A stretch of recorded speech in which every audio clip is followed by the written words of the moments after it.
Listen, y'all, I want to have a discussion today on if the Golden State Warriors are back. Did we quit on the Golden State Warriors too soon?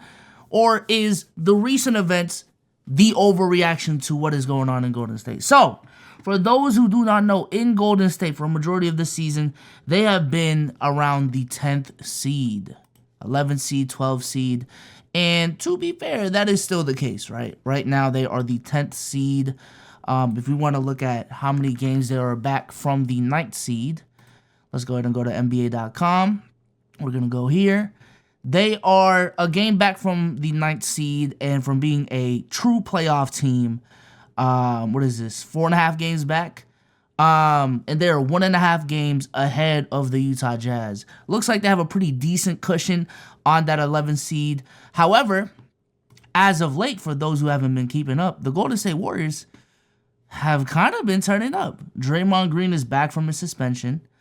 And over the last 1, 2, 3, 4, 5, 6, 7, 8 games, they are 7-1.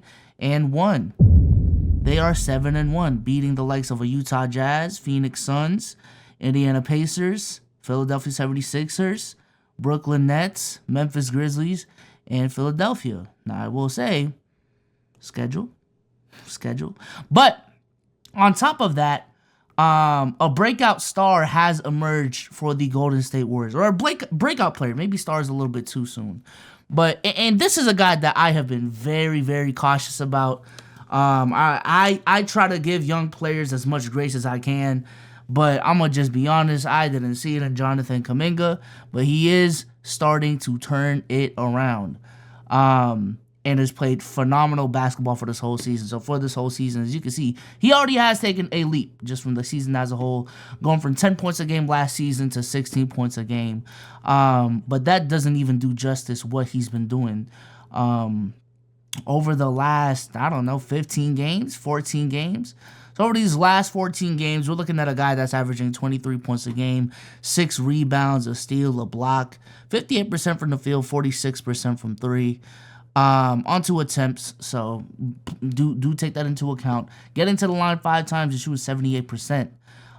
Shout out to Hoop Venue. Hoop Venue has a great video on Jonathan Kuminga. A great watch just to see exactly what has been working for Jonathan Kuminga and why he's been so effective. Where is it? Hold on. I'm gonna show y'all real quick. So boom. This is the video right here from 13 days ago. Jonathan Kuminga is the future of the Golden State Warriors. On top of Jonathan Kuminga going crazy, Stephen Curry, who isn't having a career year by any sort of account, really. Yeah, you can name a lot of years better than this. In these last couple of games, in this last stretch, has been turning up himself. If you let's look at the last 10 games. Stephen Curry is scoring 32 points a game, 5 rebounds, 5 assists on 52, 49, 94 splits. This is one hell of a stretch from Steph Curry. And I would like to see what the stretch looks like if it wasn't for this game right here where Steph only had 9 points. But, the Warriors blew out the Sixers by 23, and he didn't play that much. I would love to see what these numbers look like, because they might be closer to 35, bro. Like, deadass. This one game right here, like, really knocks down the averages for real. But, yeah, Steph Curry been having a tremendous stretch so far. And let me look at the other players on the team. Honestly, I haven't kept up with Draymond's statistics ever since he came back. But let's look at Draymond. Ever since he came back, Draymond Green, we're looking at 9 points, 7 assists, 8 rebounds, a steal, and a block. To be honest with you, Draymond Green has had a sneaky good season. My biggest critique with Draymond Green has always been his lack of scoring ability, because I understand Draymond Green is a very versatile player, but at some point, you being a scoring liability is just too much, bro. But the fact that he's shooting 41% from 3, the fact that when he gets to the line, he's shooting 79%. You know what I'm saying? This is also not saying much because it's still hovering around the same area, but this is a career high since 2018. Like, Draymond Green is having a sneaky good season, so shout out to Draymond Green, bro. Shout out to Draymond Green. And on top of that, the Golden State Warriors have also found some gems in B-Pod. Shout out to B-Pod, 20 years old, giving them 10 points a game. And things of that nature. And I think Andrew Wiggins is starting to, I want to say, turn up. But I think he's had a decent stretch over these last 10 as well. Yeah, look last 9 games. Let's go ahead and stretch it out to 10. We're looking at 15 points a game, 54% from the field, 47% from 3, and 79% from the line.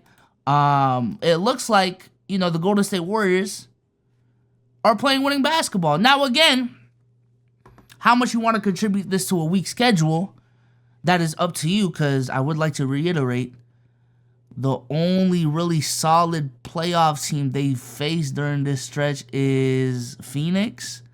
Now, they did beat Phoenix, but it was only by 1. But we're looking at Indy, we're looking at Philly, we're looking at Atlanta, we're looking at Memphis. And this is Philly without Embiid, by the way. So, that's to the eye of the beholder. But my main thing that I really want to talk about, though, is Jonathan Kuminga. Because the Golden State Warriors were very heavily criticized for not making moves during the trade deadline by their own franchise. And there's been really big questions when it comes to this core, specifically this season. I mean, I've heard some of the comments Klay Thompson has made. I heard Draymond's podcast when he came back talking about him and Steve Kerr met up and they cried together and emotions, you know what I'm saying? Emotions spewed out. I've seen the clips of Stephen Curry looking like he wants to just get the fuck out of there. You know what I'm saying? Like, I've seen the lows of this team. Yet through all of this, 1, they're playing great basketball right now, and 2, they found a gem in 21-year-old Jonathan Kuminga. And even if you want to include B-Pot in that, but let's focus on Jonathan Kuminga right now, who has the potential to be a really, really good player in this league and has a potential to be a part of Golden State Warriors, of Golden State's future.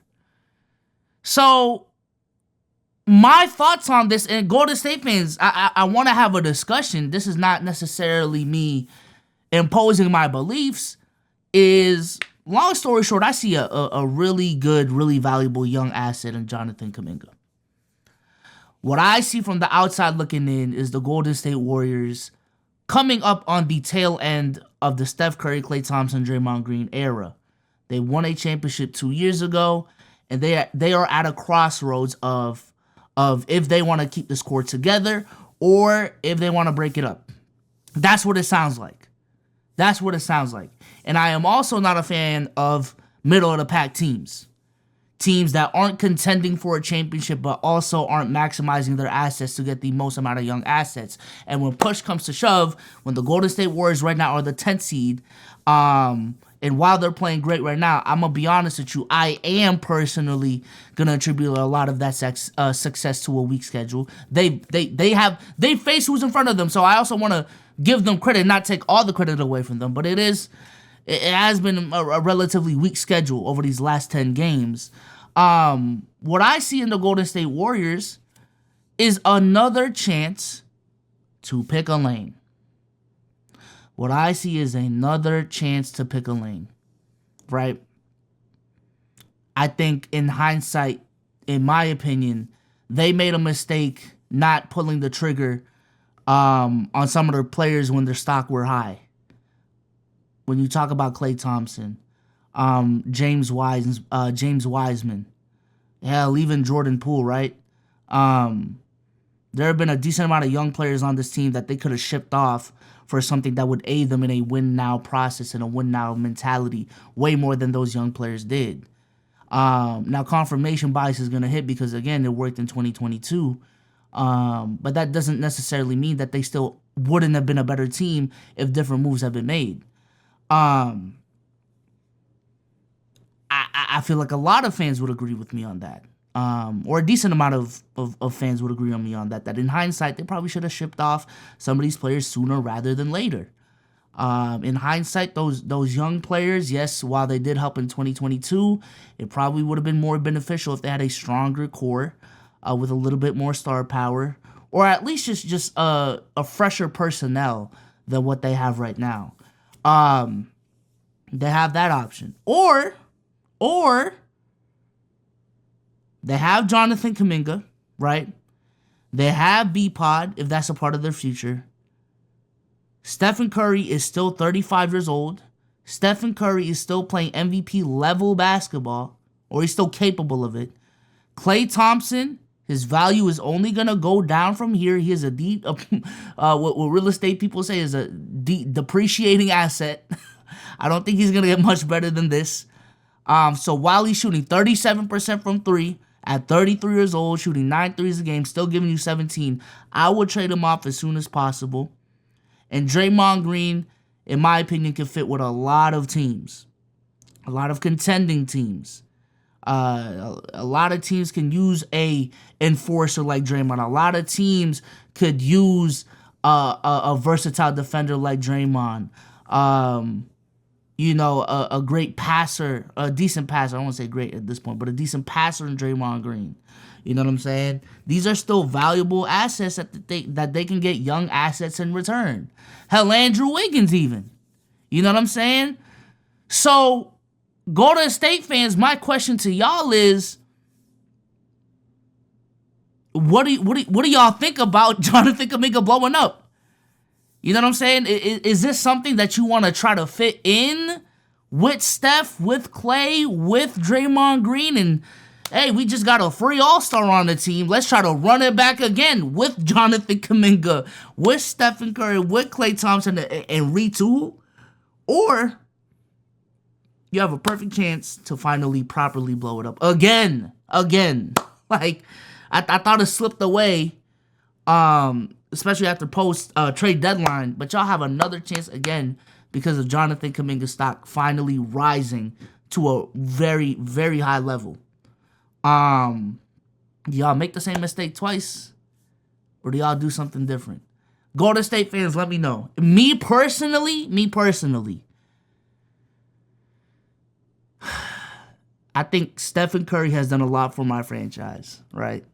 I think Klay and Draymond Green, they obviously love the city. They want to retire a Golden State Warrior. The only reason it hurts right now is because we're not winning games. I think Golden State's core is one of those cores where you try to ride it out till the wheels fall off. In my opinion, I don't know the exact names in the market. I would personally trade Jonathan Kuminga to extend this run even more. In my personal, if that was me. Does that sound Brooklyn Netsy of me? Circa 2013, maybe. But now that I'm thinking about it, hey, maybe I do blow it up and, you know what I'm saying, not build around Jonathan Kuminga, but let's look at the future of Golden State Warriors basketball past Steph Curry, past Klay Thompson, past Draymond Green. I don't know, because at some point that point is gonna happen, and I would be hella remiss. I don't even know if that's the right word. If going into that new era, you just let Stephen Curry retire or go for nothing. You let Klay go for nothing. You let Draymond Green go for nothing. Or when you trade them, they don't have much value left. And you extended this run for 2 years of second round exits. 2-3 years of first, second round exits. Like what even is that? When in that time span you could have blew it up, you could have been developing Jonathan Kuminga even more, giving him more space to properly develop. You could have had some much better younger assets, younger players on this team, and you could have built properly. You could have done a proper rebuild. But yeah, man, let me know what y'all think. Follow me on Twitch. I stream on Twitch regularly, like 4 or 5 times a week. And with that being said, I'm out, man. Peace.